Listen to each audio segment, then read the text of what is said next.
Hi mga Serjents! Buti naman at napadpad kayo dito sa ating channel. So sana sa mapag-uusapan natin ngayong araw ay makatulong ako sa inyong school at makapagdagdag ako ng kaalaman sa inyong mga isipan.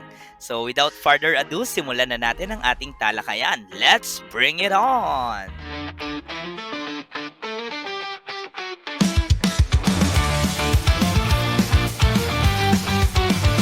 Ang mundo ng numero parang bituin sa langit. Nagkikislapan at may sariling awit. Mga simbolo, mga bilang, mga hugis na makulay. Sa dulo ng kwento, mahika ang taglay. Kumukit ng linya, ikonekta bawat dulo. Ang bawat numero, may lihim na kwento. Magsaya, magsaya, sa mundo ng matematika. May kwento, may tanong, at sagot na mahiwaga. Bilangin ang bituin, bumulong sa hangin. Umawit, sumayaw, sabay-sabay na humiyaw. Bilangin ang bituin, bumulong sa hangin.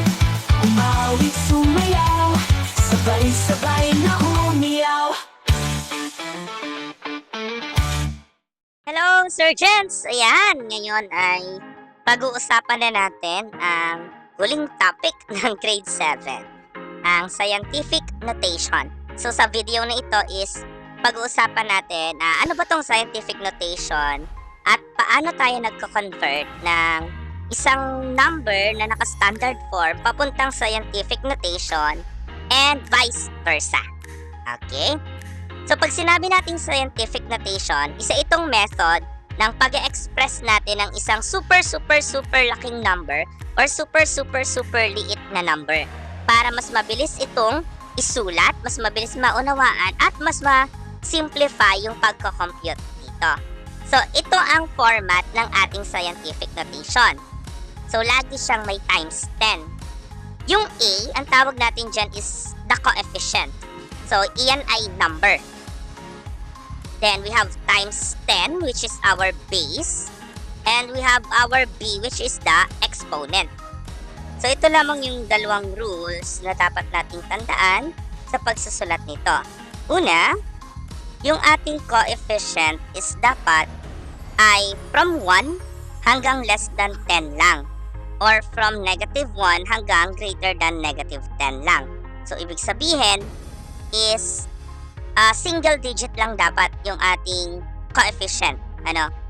And pwede siya sa decimal part, pwede siyang maraming decimal places. Pero yung sa ating non-decimal part, dapat one number lang doon. Okay?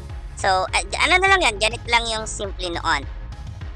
Sa coefficient, una, dapat ay 1 hanggang 9.99999. Or negative 1 hanggang negative 9.99999. So, hindi pwede yung 10 kasi double digits na. Hindi pwede rin yung negative 10 kasi double digits na. At hindi rin pwede yung 0 or 0 point something. Kasi dapat 1 or negative 1 lang yung pinaka-minimum niya. Okay. So, ganun yung coefficient niya. At yung exponent naman is dapat isang integer. Ibig sabihin, yung exponent, pwede naman yung maging positive, pwedeng maging negative.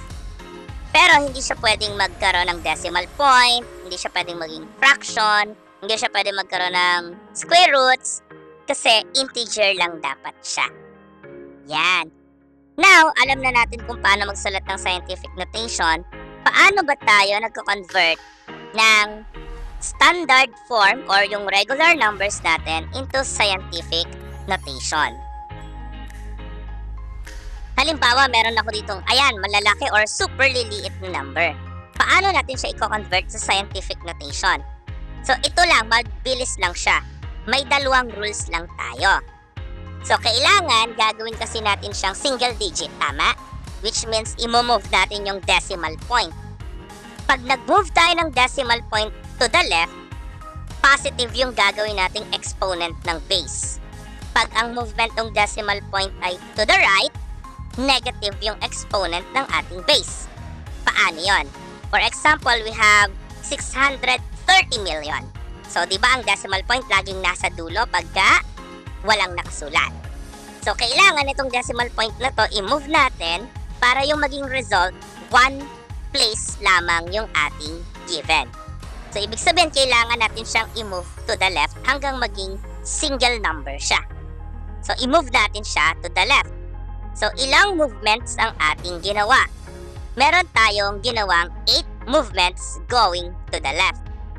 Therefore, yung decimal point is nasa gitna na ng 6 and 3 or magiging 6.3 na siya. Yung mga zeros, hindi na natin kailangang isulat kasi trailing zeros naman yan. So, nasa dulo. So, pag nasa dulo, hindi na sinusulat. So, dahil 6.3 na siya, meron tayong times 10. At dahil 8 movements to the left, ang exponent nito ay positive 8.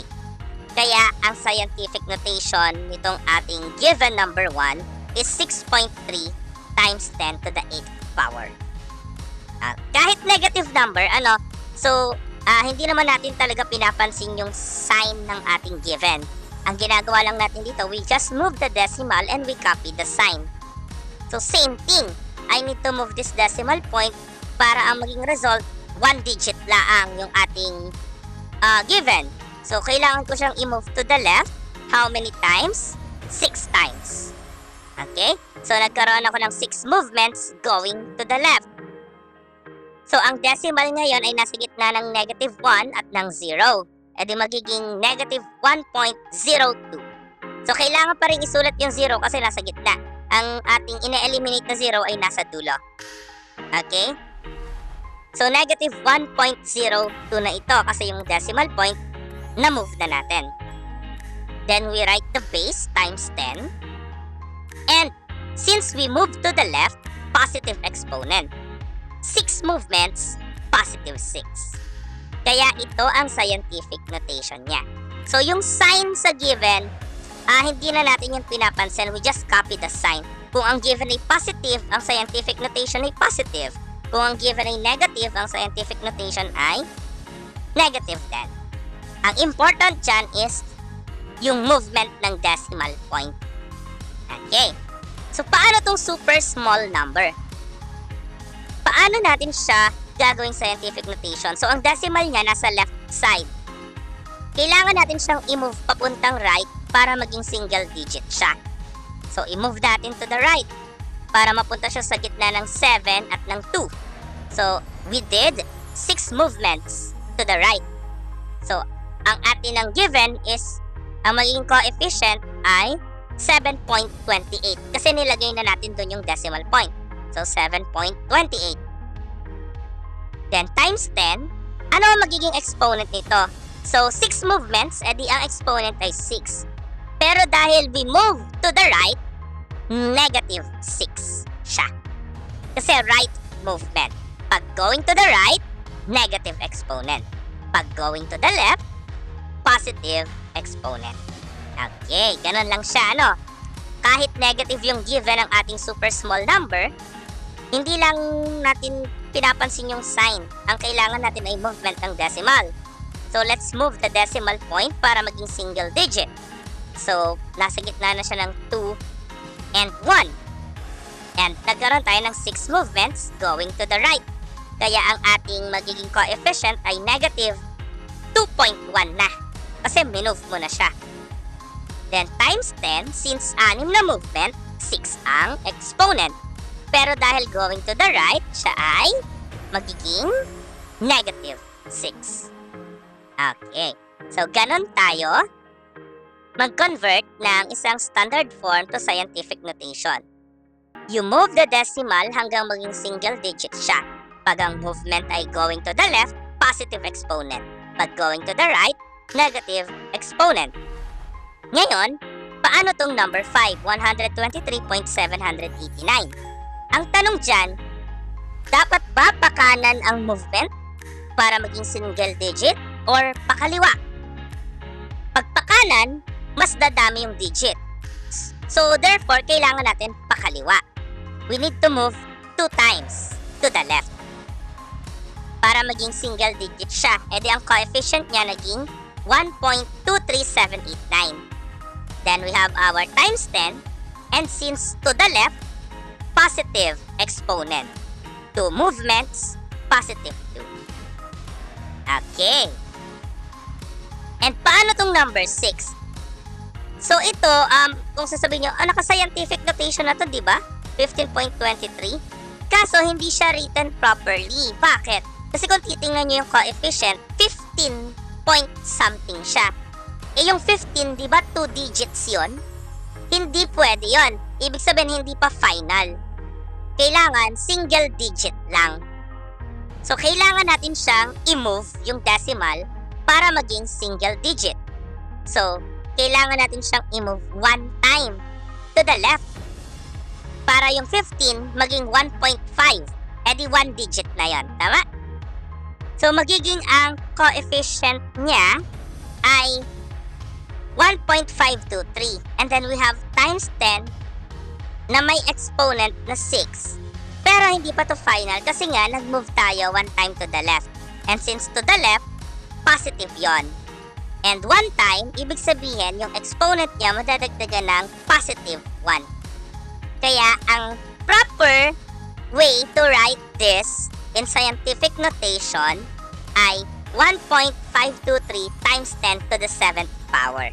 Hindi proper yung 15.23 kasi hindi naman single digit yung ating coefficient. Kadapat siya ay 1.523 para single digit siya. Yung decimal part, kahit ilang digit, okay lang yon. Basta yung mga trailing zeros, no need to write that. Kaya ito ang sagot natin sa number 6. And that's how we convert standard form to scientific notation. Okay, so tingnan natin kung nakuha mo. Try nating sagutan ito.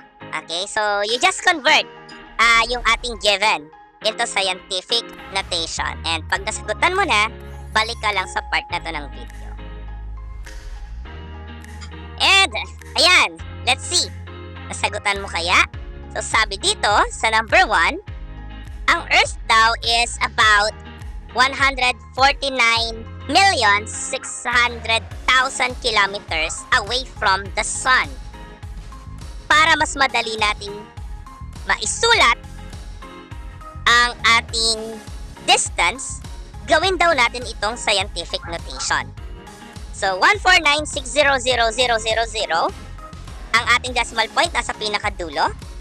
Ang goal ay gawin siyang single digit. Okay. So, i-move natin yung decimal points going to the left. So, nagkaroon tayo dito ng 8 movements to the left.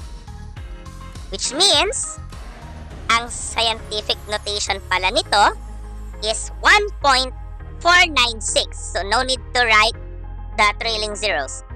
1.496 times 10 to the positive 8. Kasi, 8 movements to the left. Kaya, 8 positive kilometers. Ganon kalayo ang Earth sa Sun. So, kung papansinin nyo, mas mabilis siyang intindihin pagka naka-scientific notation kesa yung napakaraming zeros. Nakakalunod. So, ngayon, tingnan natin yung number 2. Ang oxygen daw ay essential sa buhay. Of course, pag walang oxygen, kawawa naman tayo. The radius of these oxygen atoms is approximately 0.00000073 millimeters. Ganon siya kaliit. So, para mas mabilis natin siyang makita, isulat natin ito sa scientific notation. So, kailangan natin siyang gawing single digit. So, kailangan i-move yung decimal point going to the right. Kaya, nagkaroon tayo dito ng 8 movements to the right. Which means, ang ating magiging scientific notation ay 7.3 times 10 to the negative 8 ang exponent. Bakit negative? Kasi going to the right. Bakit 8? Kasi 8 movements. Kaya ang oxygen pala ay may radius na 7.3 times 10 to the negative 8 millimeters. Yan, ganyan tayo mag-convert ng ating standard form, yung regular numbers, to scientific notation para mas mabilis makita. Ngayon, ang tanong, paano siya pababalikin? Diba? What if scientific notation yung nakasulat? Paano natin siya gagawing standard form? Yun ang ating susunod na pag-uusapan. So, same given ito nung kanina. Ang gusto nating mangyari, ibalik siya doon. Paano naman? So, may rule din yan. So, ito naman ang rule niyan. So, baliktad. Kasi pabalik na to. Kanina, if you move to the right, negative ang exponent. And if you move to the left, positive ang exponent. Ngayon, babalik na rin natin. Kasi pabalik na tayo, ibabalik natin siya sa original. Pag positive ang exponent, we will move to the right. Pag negative ang exponent, the decimal point ay i-move to the left. Okay, halimbawa itong una, 6.3 times 10 to the 8th power. So we have exponent of positive 8. Since positive, going to the right tayo. And ang exponent ay 8, which means 8 movements going to the right. So our 6.3, gagawa tayo ng movement ng decimal na 8 going to the right. Okay? And lahat ng empty spaces ng ating mga ginawang movement, lalagyan lamang natin ng 0. Therefore, ang 6.3 times 10 to the 8 ay katumbas ng 630 million. Okay. So, ganun lang ano. So, pag positive ang exponent, pakanan ang galaw. Pag negative ang exponent, pakaliwa. Kahit pa ito ay may negative sign, like negative 1.02 times 10 to the 6, hindi natin pinapansin yung negative sign. Kinakopy lang yun sa dulo. Ang ginagawa lang natin, nagbo-move lang tayo. Ang tinitingnan natin, exponent. Ang exponent nito ay positive 6, which means 6 movements dahil positive going to the right. So let's do that. Negative 1.02. Let's have 6 movements to the right kasi positive yung exponent. Then write the zeros sa mga empty spaces. Ang katumbas pala nito ay negative 1,020,000. Yan, ganun lang, ano. And kahit sa number 3, so ito ay small number, makikita natin, negative ang exponent nito. At dahil negative ang exponent nito, movement natin ay to the left.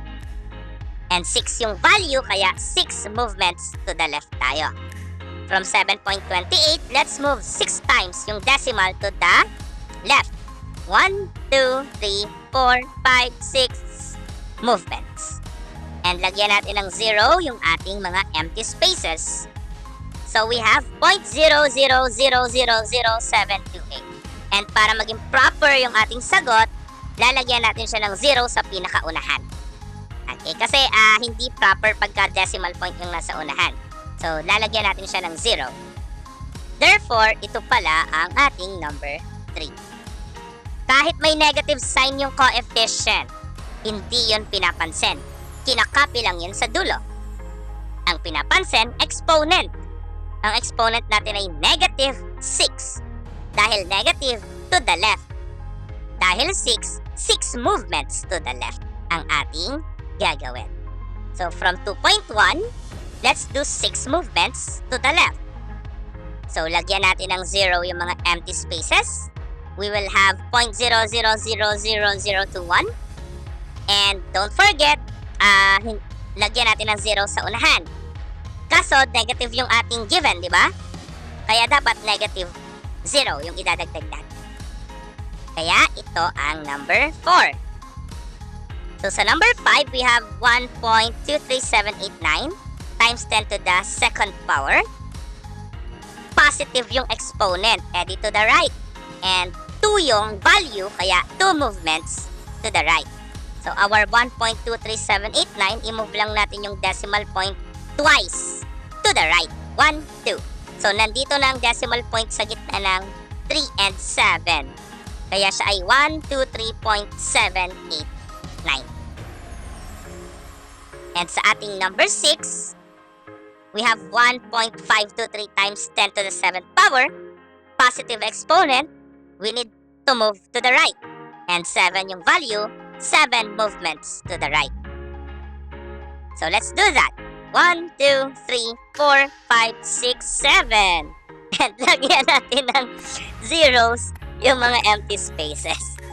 Kaya ang katumbas pala nito sa standard form ay 15,230,000. So, ganun lang tayo mag-convert ng scientific notation back to standard form. So, tandaan lang, pag positive yung exponent, going to the right ang movement. Pag negative ang exponent, going to the left ang movement. And tingnan natin kung nakuha mo paano ibalik sa standard form ang isang scientific notation. Try nating sagutan ito. So, pwede mo uling i-pause yung video, and magsagot ka, or pwede mong balikan yung ating mga samples habang nagsasagot ka. And pagtapos na, balik ka lang dito, okay? Ayan, let's see kung tama ang sagot mo. So, una, tayong mga tao ay consider tayong multicellular organism kasi we are composed of maraming cells. And approximately daw, ang isang average person ay composed of 3.5 times 10 to the 13th power number of cells. So, gaano kadami yon? At try nating i-convert siya sa standard form. Okay, so meron tayong 3.5 times 10 to the 13th power. Ang exponent niya ay positive. Edi, ang ating movement ay to the right. And then, since 13 ito, 13 movements to the right. Our 3.5, we will do 13 movements to the right. And lahat ng ating mga empty spaces, lalagyan lamang natin yan ng zeros. Therefore, ang isang tao pala is approximately composed of 35 trillion cells. Ganon karami. Napakarami pala ng cells. 35 trillion cells per human. Ayan. Average po yan ha, average. So, sa number 2 tayo. So, ang isang lactobacillus ay isa itong bacteria, So, actually, isa tong good bacteria na ginagamit siyang probiotics para ma-improve yung ating digestive health. So, more on our digestive system. So, sabi dyan ay 5 times 10 to the negative 7 meters yung kanyang length. So, kailangan natin siyang isulat into standard form. So, paano yon? So, we have our coefficient na 5 and we need to move its decimal place. Ngayon, makikita natin na ang exponent niya ay negative. Kaya kailangan i-move natin yung decimal to the left. And since 7 yung value ng exponent, 7 movements to the left ang gagawin natin. So, let's do 7 movements to the left. 1, 2, 3, 4, 5, 6, 7. Ayan. And lagyan natin ng zeros yung empty spaces. It means, ang isa palang lactobacillus ay may 0.0000005 meters na length. Approximately. Okay? And since point yung nasa unahan, dagdagan natin ng 0 para maging proper yung pagkakasulat. Kaya ito pala ang sagot sa number 2. And yun lang naman ganun lang pala tayo mag-convert ng scientific notation to standard form and vice versa. Okay? So again, pagka meron kang standard form na kailangan mong gawing scientific notation, pag ginalaw mo yung decimal point going to the right, ang ating exponent ay negative. Pag ginalaw mo naman yung decimal point going to the left, ang ating magiging exponent ng scientific notation ay positive. At baliktad naman yon pagka yung ating scientific notation ang i-convert sa standard form. Pagka positive ang exponent, ang movement ng decimal ay to the right. Pag negative ang exponent, ang movement ng decimal point ay to the left. And yun lang naman. So sana ay nakuha niyo paano mag-convert ng scientific notation at sana nakatulong ako sa inyo ngayon. Sana mas nalinawan kayo. And with that, that's all for this video. Bye, Serjents!